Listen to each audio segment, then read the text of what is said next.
Africa's agency, the real issues beyond religion. The narrative that religion is the fundamental problem hindering Africa's progress is both misleading and a diversion from the deeper historical issues of systemic control and exploitation.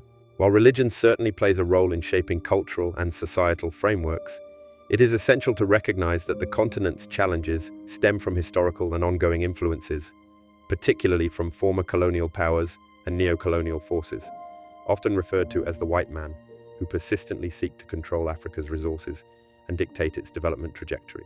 First, acknowledging the rich tapestry of religions practiced across Africa, it becomes evident that religious diversity itself is not the impediment. In fact, religions worldwide coexist with development and progress. Countries in Asia, such as India and China, with their myriad religious beliefs, have accelerated their economic progress, unfettered by the constraints that some claim religions impose. Thus, the problem is not religion per se, but rather the manipulation of religious and cultural narratives to sustain power imbalances. Historically, European colonialism imposed artificial political boundaries and governance systems that disrupted existing social and economic structures. Colonizers extracted resources and exploited local labor, establishing systems of control that have persisted long after the nominal end of colonization. These systems have been perpetuated through economic policies, debt dependency, and political influence, often orchestrated by global powers to maintain a grip on Africa's vast resources.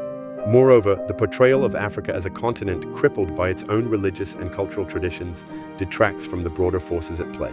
The reality is that many African nations are caught in a web of international economic systems that limit their sovereignty and ability to self-determine. Multinational corporations and foreign governments frequently intervene in African affairs, driven by economic interests rather than genuine developmental partnerships. Such interventions often manifest in ways that undermine local governance and economic independence, sowing divisions and conflicts that can be falsely attributed to religious differences.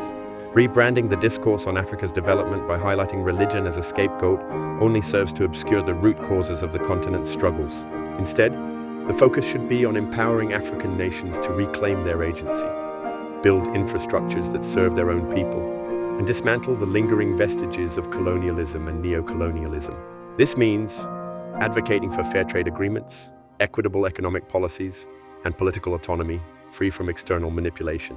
In conclusion, Africa's path to true freedom and prosperity lies in recognizing and confronting the real challenges posed by ongoing external control and influence.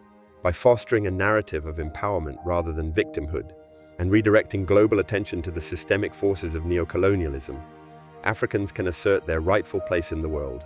Thus, the call to action is clear. Let Africa have its freedom, free from the constraints of those who wish to control and exploit it. Religion is not the impediment.